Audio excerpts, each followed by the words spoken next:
Compor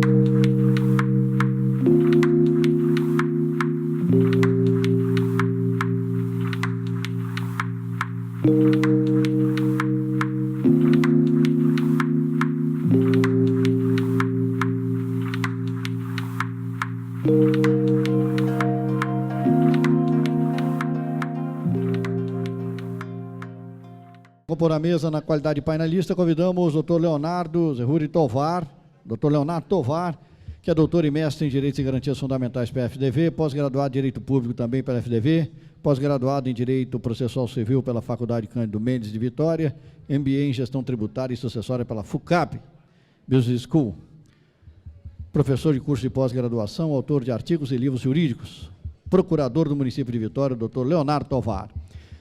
Também nos honrará aqui na mesa, na qualidade de painelista, a ilustre desembargadora doutora Janete Vargas Simões, que é graduada em Direito pela UFES, mestre em Direitos e Garantias Fundamentais pela FDV, especialista em Psicologia Jurídica pelas Faculdades Integradas de Vitória, especialista em Direito Penal e Processual Penal pela Universidade Gama Filho do Rio de Janeiro, também numa parceria com a Escola de Magistratura do Espírito Santo, além também especialista em Direito Civil, Direito Processual Civil, igualmente a nossa parceria da Gama Filho com a Escola de Magistratura.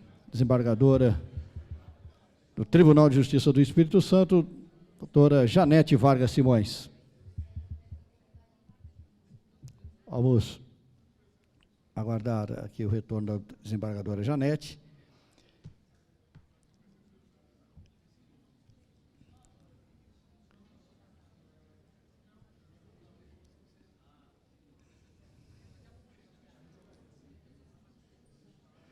Na sequência da programação, neste painel, estará conosco também o ilustre ministro do Superior Tribunal de Justiça, Dr. Marco Aurélio Astalvo de Buzzi.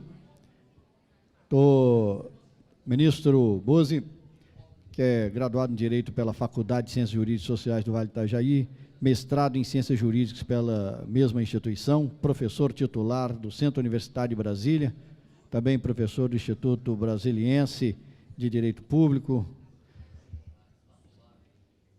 Já está a caminho, daqui a pouquinho estará conosco, estará na mesa o ministro Buzzi. Desembargadora Janete, então, tem assento à mesa.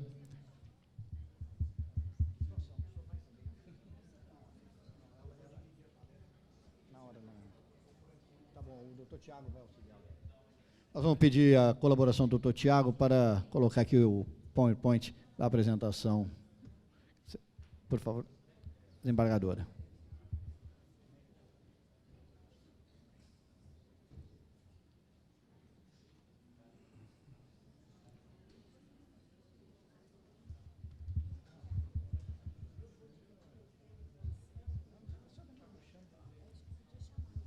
A senhora prefere? Então, por favor, pedido da desembargadora Janete, nos informa aqui que a sua apresentação será dividida do doutor Anselmo Laranja, que a quem ela convida também estar à mesa com ela. Doutor Anselmo, por favor. Desembargadora pediu. Vamos, então, passar a palavra à coordenadora da mesa, doutora Patrícia.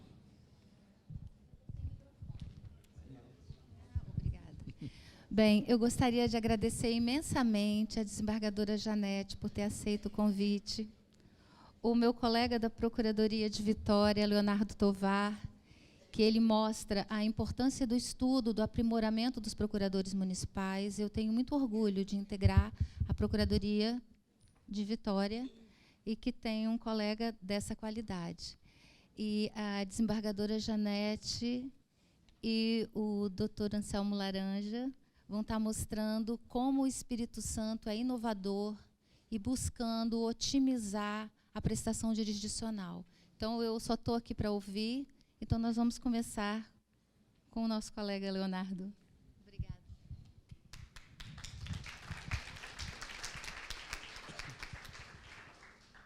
Bom, boa tarde a todos.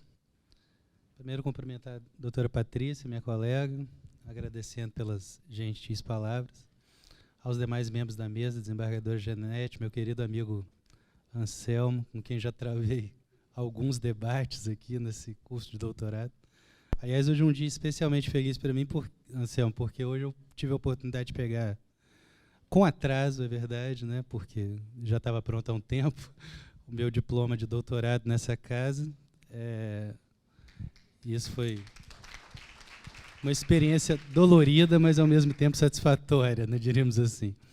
Cumprimentar a todos os ouvintes, aos desembargadores presentes, aos colegas, ex-alunos, todos aqui, né, me dando a oportunidade de falar um pouco para vocês de um tema de extrema responsabilidade, ainda mais do lado da doutora Janete, né? Mas um tema que me causa, fazendo paralelo com o que falei do curso de doutorado, né, angústia e satisfação ao mesmo tempo. Por que falo de angústia e satisfação? Porque culturalmente não temos ainda a noção exata de aonde esse tema pode nos levar. Nós sabemos de onde viemos, mas ainda não sabemos para onde vamos, né? E viemos de um modelo processual que é muito ligado à ampla litigiosidade.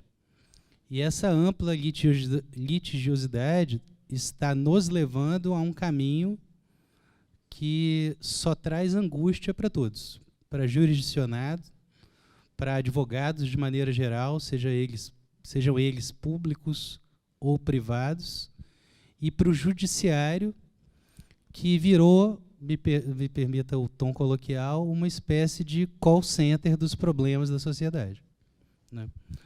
O judiciário hoje ele é chamado para resolver questões extremamente complexas, como, por exemplo, sei lá, uma fusão e aquisição de grandes corporações com interesses de acionistas, como também para resolver um problema um tanto quanto simplório, como é, por exemplo, um caso em que alguém, diante de uma forte chuva, tem o seu pneu furado, né, por passar com o seu carro numa via pública não conservada. Questões como estas, principalmente as que envolvem esse cenário que nós estamos aqui conversando, que é o cenário da advocacia pública, poderiam e deveriam se valer de outros mecanismos de solução de conflitos.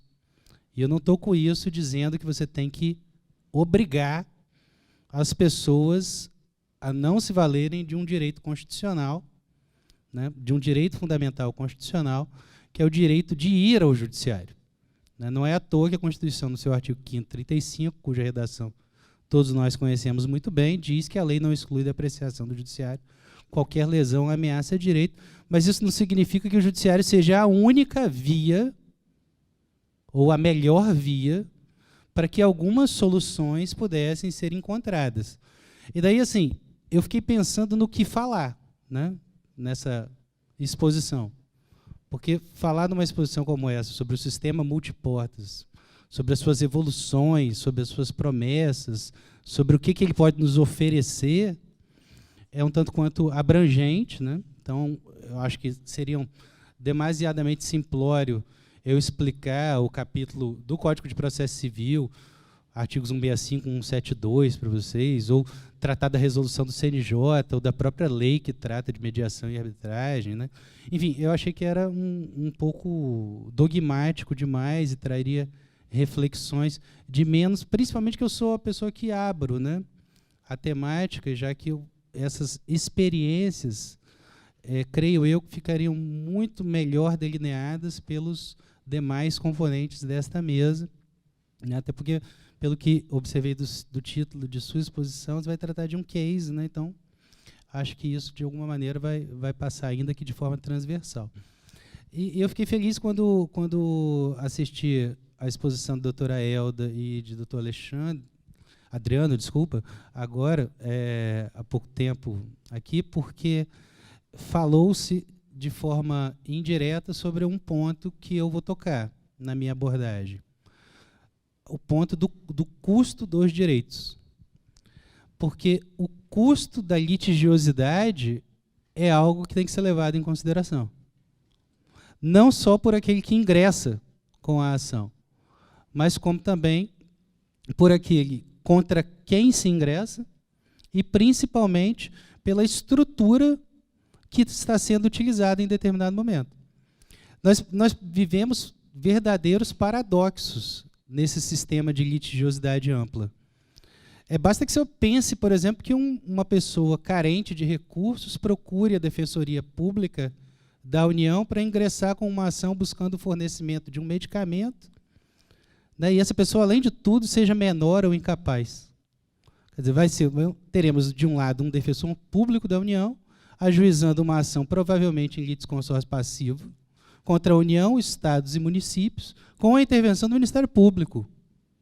Quer dizer, é funcionário público demais para resolver um problema como esse, que poderia ser resolvido de uma maneira diferente, numa outra alçada, né? Se somarmos isso ao dever de recorrer, que as fazendas públicas principalmente encaram como obrigatoriedade de recorrer, poderemos chegar à loucura de vermos essa ação tramitar nas mãos de um juiz de primeiro grau, passar por 3 desembargadores em segundo grau, chegar ao STJ e ao Supremo Tribunal Federal, com o viés ainda de uma eventual ação rescisória, né? Então, são escolhas trágicas, diria eu, né? E essas escolhas trágicas me fez fazer uma pergunta de início, que vai guiar, de certa maneira, a minha exposição. A pergunta que fiz é: o que induz ou estimula a opção pelo litígio ou por uma composição amigável? Existem formas de nós conseguirmos averiguar ou detectar, descrever o fenômeno do que leva alguém a ir ao judiciário ou a promover uma autocomposição no judiciário ou fora dele. Quer dizer, qual o custo disso? Por que isso? Se todo ser humano é movido por certas induções, nós, como seres humanos, somos movidos por isso, somos movidos por estímulos, economicamente falando, seria assim. O Adriano falou da análise econômica do direito, e aí eu peço a licença para me apropriar, né? A análise econômica do direito é muito confundida no Brasil com utilitarismo e pragmatismo, mas não tem absolutamente nada a ver com isso. Pode até ter um viés mais utilitarista na descrição do fenômeno, mas em nenhum momento se confunde com uma solução puramente pragmática. Não é isso. A opção pelo método da análise econômica do direito, que nem é o meu método de predileção, é simplesmente para podermos descrever melhor o fenômeno a partir de estímulos que são dados às pessoas na tomada de certas posições. E as pessoas que eu me refiro aqui seriam aos jurisdicionados na escolha por litigar ou não litigar. Por que o jurisdicionado litiga? Essa é a grande questão. Por que a Fazenda Pública litiga e não resolve seus problemas de maneira diferente da que poderia ser resolvida hoje, já que, notoriamente falando, e eu não estou fazendo crítica nenhuma a nenhum poder público em específico, mas notoriamente falando, a temática da execução fiscal não faz bem a absolutamente ninguém, né? Para ficar só no exemplo da execução fiscal. Ela não faz bem à Fazenda Pública, porque o grau de recuperação de créditos é absolutamente irrisório, não faz bem ao judiciário, que não consegue dar vazão ao quantitativo imenso de ações que são despejadas no dia a dia, e não faz bem também ao jurisdicionado, porque tem esse litígio eternizado com todos os malefícios daí decorrentes, né? Então, esse é um exemplo clássico, né? Como achar o ponto ótimo, né? Um economista, e eu vou falar muito dessa imbricação entre direito e economia, porque eu fiquei com muita dificuldade de encontrar a resposta a esta pergunta que fiz e que direciona a minha fala no direito. Eu acabei, então, buscando alguns elementos indiciários e sem a profundidade que, obviamente, eu não possuo nesse tema, porque eu não sou psicólogo, muito menos economista, né? Mas, como curioso que sou, me vali de alguns postulados da economia e de outros postulados da psicologia comportamental para chegar a ter uma resposta, ainda que indiciária, sobre essa pergunta do porquê se litiga e do porquê não se faz autocomposição. Bom, por que se litiga? se litiga hoje por várias razões. E uma delas que eu li nesses livros de economia, de behaviorismo e economia comportamental, diz respeito a um otimismo exagerado que assola todo e qualquer ser humano. Nós somos, de certa forma, otimistas. A pessoa que vai ao judiciário e ingressa com uma determinada demanda, ela, primeiro que já chama a parte contrária de parte adversa, né? Então já é um momento que a própria nomenclatura não ajuda muito, né? Eu estou de um lado e meu ex-adverso de outro. Isso já dificulta uma cultura de formação de consensos ou de autocomposição. E no que dificulta essa distorção, né? Porque o Código de Processo Civil novo, de alguma maneira, namora com a autocomposição de forma mais íntima do que o Código de Processo Civil anterior. Embora não seja uma grande novidade o estímulo à autocomposição. Já se fala nela há muito tempo, mas parece que ela não foi ainda, né? Já se fala nela, mas em certo tom, às vezes, até de crítica, porque muitos acreditam que estimular a autocomposição tem como objetivo central esvaziar a prateleira do Poder Judiciário. Isso não é verdade. Ou, pelo menos, não deveria ser encarado dessa forma. Porque, acaso encarado dessa forma, você gera, na pessoa que está autocompondo alguma coisa, a sensação de que ela está sendo ludibriada, ou de que ela está ganhando menos do que poderia ganhar, ou de que ela está ganhando, acima de tudo, abaixo daquilo que é justo. E a autocomposição, de certo modo, não deveria ser tratada dessa maneira, para gerar nas pessoas sensações de perda.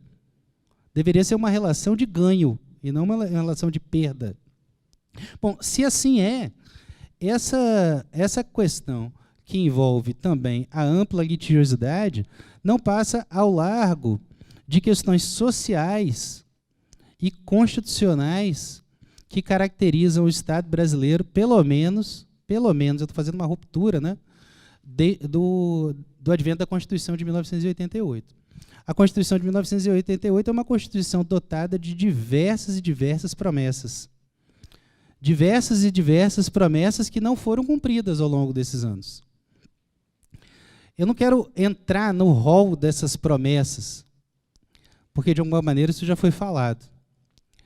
Mas eu quero dizer que, se a crença é que o judiciário é uma espécie de call center, e aí eu volto àquela expressão besta que usei aqui, e se a crença é que o único poder capaz de nos tutelar na omissão de alguém é ele, o Poder Judiciário, obviamente, se são várias as promessas não cumpridas, consequência básica disso, a ampla litigiosidade. A ampla litigiosidade passa, então, também por esse tipo de problema. E passa também por um problema que diz respeito a uma certa formação cultural que nós temos, em termos constitucionais, e que acredita que, por vezes, é melhor intervir nas relações sociais para promover justiça. Existe até uma pesquisa que foi feita pelo CNJ, e essa pesquisa constatou que 71,2% dos magistrados brasileiros acreditam, por formação, né, e eu acho que se essa pesquisa tivesse sido feita na advocacia, tivesse sido feita no Ministério Público, a resposta seria muito parecida em termos percentuais. Acredito na formação que o melhor é que o judiciário, por vezes, contraria a segurança jurídica das relações, reanalisando contratos, por exemplo, em prol da justiça, do que preservando as relações jurídicas contratuais previamente fixadas, mesmo que não haja uma diferença grande em termos econômicos entre as partes. Mesmo que não haja aquela relação de hipossuficiência. Não estou falando de contrato de consumo, portanto. Estou falando de contratos entre iguais, diríamos assim, que em certos momentos sofrem determinada interferência.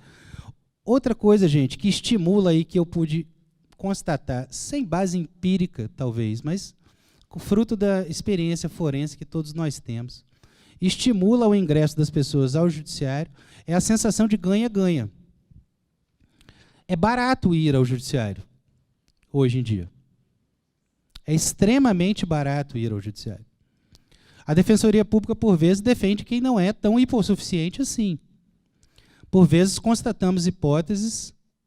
Tem até uns memes em rede social, né, daquele cara bonitão, assim, andando de lancha, né, mas que vai com a declaraçãozinha de hipossuficiência pedir a assistência judiciária gratuita. E isso é um meme, mas é bem real. É bem real. E eu posso fazer a autocrítica aqui, para não dizer que estou colocando a culpa no judiciário apenas, porque isso é uma questão sistêmica, gente. Queria que isso ficasse muito claro. Por que a Fazenda Pública recorre demais? Porque paga de menos também. Não é? Nós temos isenção de custas. Pagamos as despesas processuais ao final do processo, se perdedores. Né? E aí, isso também dá um amplo estímulo à litigiosidade. A não concretização da formação de câmaras de composição, como o Código de Processo Civil já sugere, né? E por aí vai. E o custo é baixo, então. Se o custo é baixo, e eu, mesmo que eu não tenha tanta razão assim, eu posso pagar para ver. Eu posso buscar e tentar a sorte, literalmente, indo ao judiciário.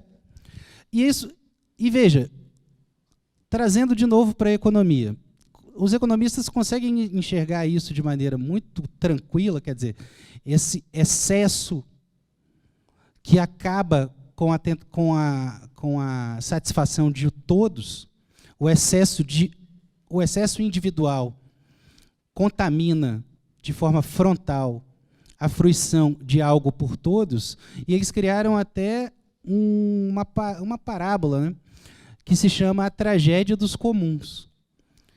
Claro que muita gente já deve ter ouvido falar, mas alguns não, então me permito contar a história. Essa tragédia dos comuns funcionava o seguinte: o que eram os comuns? Eram pastos comuns. Né? Na época mais feudal, existiam pastos destinados a uma comunidade que estava ali, né, ao lado, e esses pastos eram destinados para que cada um desses pecuaristas pequenos pudesse ter um espaço para, então, iniciar a sua produção. Um determinado pecuarista falou assim: pô, se é comum, não estou pagando nada, não vou botar um boi só, eu vou botar 2. Porque eu vou ganhar mais. Aí o outro teve a mesma ideia. Vou colocar 2 também, então. O outro também. E o outro também. Ah, vou botar 3, 4 e 5. O que aconteceu, no final das contas? Ninguém tinha pasto mais, porque o pasto foi sobrecarregado. Essa ideologia, então, de que tudo se joga ao litígio e de que tudo será satisfeito em um determinado momento por parte de um superpoder, vai acabar fazendo com que esse poder se veja tão sobrecarregado a ponto de que ele não vai conseguir mais entregar no tempo adequado a tutela jurisdicional. O poder público também não poderá reclamar, já que a falta de introdução de mecanismos alternativos de solução de controvérsias vai fazer com que o único mecanismo de cobrança que ele acha que dispõe hoje seja tão sobrecarregado a ponto de faltar verba pública. A execução fiscal não vai dar conta mais de recuperar valores inadimplidos, a ponto de que o poder público terá comprometida a própria consecução das finalidades públicas, porque não haverão recursos, e recursos são escassos.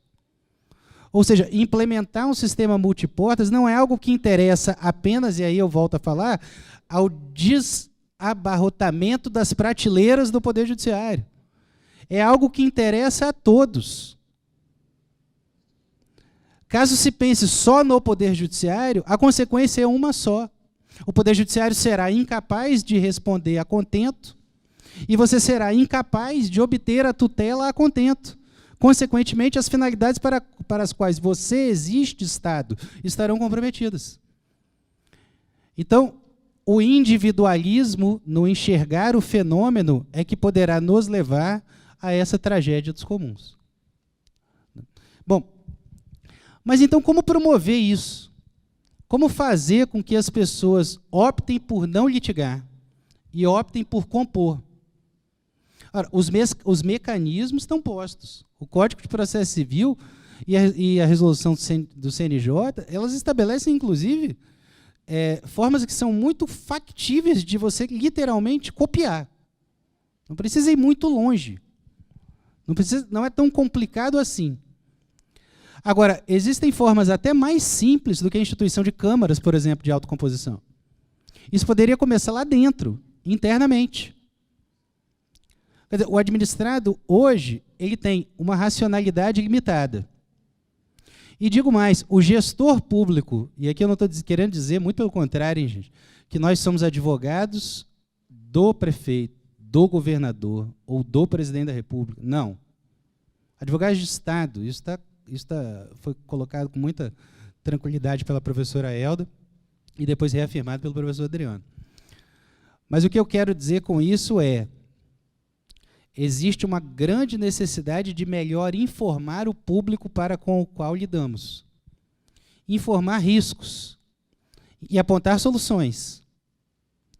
Hoje, por exemplo, quando você recebe um requerimento administrativo de uma determinada pessoa e que você concorda com ela, por exemplo, o crédito tributário se encontra prescrito, e você concorda, de fato, tem hora que você é olhado meio assim, viu? Você conhece esse cara, né? Seu amigo, não, né? Enfim, imagine numa questão mais complexa, que não seja questão de pura data, gente. Existe aquela zona de penumbra interpretativa e que leva alguns de nós a sofrer, às vezes, processos de improbidade administrativa, como deve ter sido colocado no painel que antecedeu a esse vespertino. Enfim, a racionalidade limitada, ela seria muito mais... Seja bem-vindo, ministro. Já estamos sabendo que teve um problema com atraso, né? Bom, agradeço demais, minha responsabilidade aumenta potencialmente agora, né?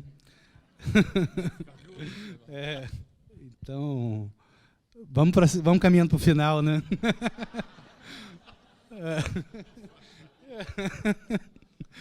Mas, então, o que eu estava dizendo é que existe uma possibilidade de redução de conflitos, desde que sejam tomadas medidas simples, como, por exemplo, uma medida de maior esclarecimento, uma medida de maior análise de, literalmente, custo-benefício, e talvez isso fosse muito bem posto caso a administração pública e seu processo administrativo servissem não só para resolver litígios em uma outra seara, a seara administrativa, mas servissem também para promover um maior esclarecimento acerca daquilo que é correto ou incorreto, sem que, abre aspas, se puxe a sardinha para um determinado lado. Isso é algo que eu acredito que seja muito importante, porque qualquer tomada de decisão ela é impregnada por formas de racionalidade que a gente possui. Como eu disse no começo, a pessoa que vai ao Poder Judiciário, ela tem sempre uma racionalidade limitada, muito por conta, às vezes, de que o próprio advogado não exerce o seu papel. Qual o seu papel? Já diria Rui Barbosa, ser o primeiro juiz da causa. Informar para ele, para aquele cliente que está conferindo um mandato a ele, quais são os riscos da sua empreitada judicial. E o que seriam esses riscos? Ora, como outros casos similares já foram enfrentados pelas Cortes Superiores? Como a legislação abraça ou não abraça a tese que você pretende desenvolver? Isso já eliminaria, de certa maneira, a litigiosidade aventureira, né, para usar esse tipo de expressão. Na economia se fala em falhas de mercado. E quando que você tem falhas de mercado na economia? Quando você tem uma seleção adversa e quando você tem também um comportamento de manada. O que seria essa seleção adversa? A seleção adversa ela acontece quando o agente, na economia assim que se chama, ele possui uma informação que é assimétrica, ou seja, uma informação não suficiente para a tomada da posição. Por exemplo, um exemplo de informação assimétrica é o caso da seguradora. Quando nós vamos fazer um seguro com um corretor de seguro, o cara te pergunta, vem cá, mas você estaciona em locais escuros depois das 11 horas da noite? Jamais. Agora, quem não estaciona nunca num local como esse? Vem cá, mas seu filho de 18 anos tem o costume de pegar seu carro? Não, nunca. Ah, o senhor bebe? Não. Então, quer dizer, a seguradora ela tem uma informação assimétrica acerca do seu comportamento. Ela não sabe exatamente como e quando prever que uma ruptura comportamental de sua parte vai ser levada a efeito. Daí ela cobra caro, e de todo mundo. No judiciário isso acontece também. E na administração pública isso acontece também. As pessoas elas têm pouco conhecimento das consequências que podem ser causadas caso ela venha a perder a demanda. Quanto uma ação de danos morais valorada em R$1 milhão pode gerar para ela de dispêndio ao final desse processo, caso a sua pretensão seja julgada improcedente. E daí a ampla litigiosidade e a pouca tentativa de autocomposição por conta dessas falhas de informação, que poderiam muito bem ser supridas administrativamente. Bom, além disso tudo, nós temos um outro problema, porque o poder público também enfrenta um drama. Veja bem, o poder público, quando promove execuções fiscais de baixo valor, ele abarrota o poder judiciário com execuções fiscais temerárias, porque de baixo valor. Porém, ao mesmo tempo, caso ele não promova estas execuções fiscais de baixo valor, nós teremos o chamado efeito manada. O cara vai pensar o seguinte: pô, se meu vizinho não paga e nunca foi cobrado, por que eu vou pagar? Então, o binômio de difícil solução. Esse único mecanismo que o poder público acha que tem, que é a execução fiscal, acaba gerando esse sucateamento da máquina pública. Sucateamento em geral. Porque a vara de execução fiscal não dá conta, a procuradoria não dá conta e o grau de satisfação é ínfimo. Em contrapartida, não ajuizar também gera um efeito perverso, que é dar a sensação de que não pagar é mais vantajoso do que pagar. Né? Então, são assimetrias que nós vivenciamos no nosso dia a dia. Uma outra assimetria informativa, e me perdoe assim, os fãs do artigo 334 do CPC, porque tem alguns, né? Eu acredito que, vou até mudar, hein? Não, ele é legal. Vou falar, vou ser bem e botar mal e vou botar uma vírgula depois. A priori me parece um mau dispositivo, não pela sua intenção. Né? Todos nós conhecemos aquele que a parte é convocada para participar de uma audiência prévia, né? Para tentativa de promoção da autocomposição. Eu entendo qual foi o viés do legislador. O viés do legislador foi: ora, não vamos levar à frente o recebimento da contestação para já não criar um ambiente amplamente litigioso e propiciar, então, uma maior tentativa de autocomposição. A ideia, simplificando o dispositivo, é essa. Só que qual é o grande problema? Na prática. Na prática, isso gera uma assimetria total de informação.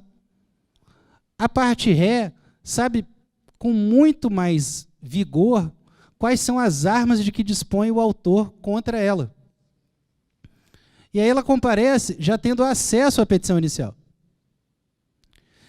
E como ela não apresenta a sua contestação, o autor está no escuro. Ele não sabe o que vem pela frente. Então ele fica naquela. Veja se você nunca passou por isso. Quando o requerido apresenta uma proposta de acordo razoável, o requerente pensa assim: a defesa dele deve ser ruim. Está apresentando a proposta de acordo boa. Né? Quando ele apresenta uma proposta de acordo absolutamente baixa, o cara pensa: rapaz, esse cara deve estar com boas armas daqui para frente. Mas nem o requerido sabe exatamente o que você vai pedir a título de prova, porque há um protesto genérico, né, no ajuizamento da ação. Protesto pela produção de todos os meios de prova em direitos admitidos, especial, documental, pericial, depoimento pessoal e outras que, porventura, se fizerem necessárias. Né? O cara coloca assim. E o demandado, por sua vez, ainda não vai mostrar as armas que ele dispõe. Exatamente, ele nem contestou, diferentemente do sistema norte-americano, em que as cartas são colocadas na mesa antes. Ó, eu tenho isso aqui. Eu tenho isso aqui. Quer dizer, você já tem, então, como calcular melhor um pouquinho a relação de custo-benefício entre promover uma autocomposição e não promover uma autocomposição. Isso é importante. Mas eu acredito que este dispositivo não vai atingir o seu objetivo no dia a dia forense, embora a intenção seja louvável, por conta dessa assimetria de informação. E essa assimetria de informação, ela permeia o nosso dia a dia e o nosso cotidiano de maneira muito dramática. Ministro, o senhor me perdoe agora, hein?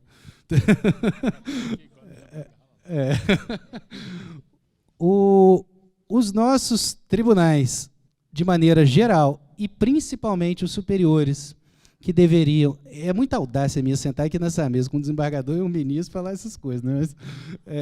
Mas eu estou fazendo, como disse no início, um diagnóstico do que me parece ocorrer no dia a dia, e não prescrevendo mudanças. Eu estou descrevendo uma situação fática que me parece que todos, de alguma maneira, ou se não todos, acreditam que ela de fato ocorre. Né? Veja, citando um exemplo da moda aí, a história da presunção de inocência, o vai e vem que existe nessa discussão, e aí sem firmar a posição, né? Estamos em um momento em que há uma divergência de opinião, e que essa divergência de opinião, por vezes, foi dada como sanada, e por vezes ela é dada ainda como pendente de uma palavra final. Essa falta de cultura, de respeito aos precedentes judiciais, acarreta uma zona assimétrica de informação que eu vou chamar de incerteza quanto ao direito. E essa incerteza quanto ao direito estimula a litigiosidade. Isso me parece crucial, né? No dia a dia. Estou sabendo. No dia a dia, no dia a dia forense, e principalmente no ambiente das procuradorias, e aí eu vou me incluir, porque é o estado morde e assopra, né? A procuradoria, por vezes, dificulta que você peça certas dispensas de recurso, porque a posição já foi alterada algumas vezes. E quem sabe Deus ajuda e ela é alterada de novo em nosso favor. É algo que acontece. E de forma bastante corriqueira. Então, acho que assim, a cultura de precedentes é uma cultura que poderia melhorar esse grau de litigiosidade exagerado e facilitaria a autocomposição. Facilitaria. O CPC tentou, né, estabelecer honorários recursais, né, um amplo desestímulo à litigiosidade, mas ainda assim, no dia a dia, o diagnóstico que eu particularmente, pessoalmente faço, é que o desiderato não foi plenamente atendido ainda. Continuamos nesse amplo viés litigioso, tal como se o judiciário fosse esse call center social. Bom, até a feitura e a compreensão de certos institutos do Código de Processo Civil novo poderiam favorecer para a diminuição da litigiosidade. Os assuntos são novos e, portanto, polêmicos, não há ainda qualquer definição sobre vários dos temas que vou colocar aqui. Por exemplo, o termo de confissão de dívida já é um nome péssimo, né? Termo de confissão de dívida. Já é ruim o nome. Porém, continua por praxe, historicamente esse é o termo, mas nós continuamos utilizando o formulário padrão digital de confissão de dívida para tratar pessoas completamente diferentes. Existem pessoas, por exemplo, contribuintes, que já me indagaram, doutor, mas se eu fornecer, para firmar esse termo de confissão de dívida aqui, uma garantia real, um imóvel, né? livre e desembaraçado.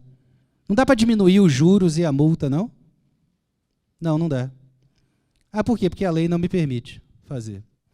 Mas vem cá, e se eu dizer aqui para você que, embora eu não seja administrador, mas eu assumo um termo aqui de responsabilidade, dizendo que abro mão da subsidiariedade da responsabilidade tributária. Dá para diminuir juros e multa? Não, não dá. Vem cá, eu tenho um apartamento só, que é bem de família. Mas se eu quiser dar esse bem de família em garantia, você diminui juros e multa? Não. Mas por que não dá, gente? Por que não dá? Aí, alguns vão dizer, não, porque você está abrindo mão de crédito tributário. Eu vou dizer, você não está abrindo mão de crédito tributário. Não está abrindo mão de crédito tributário. Naqueles fóruns permanentes processualistas civis já se discutiu muito a possibilidade da Fazenda Pública firmar o que o 190 do CPC chama de negócios jurídicos processuais. Eu não vejo problema nenhum. E aí o judiciário, com o tempo, de repente, vai ser chamado a tratar desses assuntos. Mas eu não vejo problema nenhum em firmar, à luz do 190 do CPC, renúncia à impenhorabilidade do bem de família, incluindo isso no termo de confissão, que não precisa ser padronizado, pode ser feito caso a caso. Eu não vejo problema nenhum de, à luz do 190 do Código de Processo Civil, firmar negócio jurídico processual, autorizando penhora de parte do faturamento da empresa, desde logo, sem discussão. Não vamos ficar naquela de discutir qual é a primeira da vez, né? Não vejo problema nenhum. Então, seria mecanismos simples que levariam o inadimplente a pensar 2 vezes em inadimplir. Não é um mecanismo de autocomposição, mas é um mecanismo que propiciaria a diminuição da litigiosidade. Já caminhando para o final, gente, e o STJ já admitiu por várias vezes a renúncia à impenhorabilidade, ainda sob a égide do Código de Processo Civil de 1973, isso não seria uma grande novidade, né? Só estou tratando desse assunto no termo de confissão de dívida da execução fiscal, por exemplo. É uma questão bastante controversa e que eu acho que mereceria uma análise mais aprimorada, é a possibilidade do poder público fazer acordos em precatórios,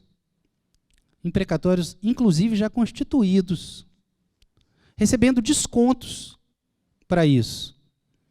O poder público sofre, por vezes, o gestor público sofre, por vezes, ações de improbidade administrativa por conta da não observância, embora possível acordo, mas por conta da não observância da ordem cronológica de pagamento de precatório. Ora, o sujeito que vai lá e vai fazer um acordo e pede uma diminuição, e aceita uma diminuição, se ele tiver que ficar na fila para receber na forma da ordem cronológica, ele não faz o acordo, ele fica esperando. Não tem sentido nenhum. Não tem sentido nenhum. Quer dizer, se o Código de Processo Civil novo está trazendo uma mudança de paradigma, e se essa mudança de paradigma é necessária para que não enfrentemos a tal tragédia dos comuns, que falei há pouco tempo atrás, certos tipos de entendimento têm que ser alterados, dando segurança jurídica para o gestor público, para o jurisdicionado, e trazendo de forma transversal, indireta, né, maior pacificação social, com consequente estímulo à autocomposição e com o consequente diminuição do grau de litigiosidade que torna o judiciário, no final das contas, um grande refém, tal como todos nós, né, dessa cultura de que, inadimplido um direito, voa o meu guardião e meu único guardião é o Poder Judiciário. Muito obrigado, então, gente.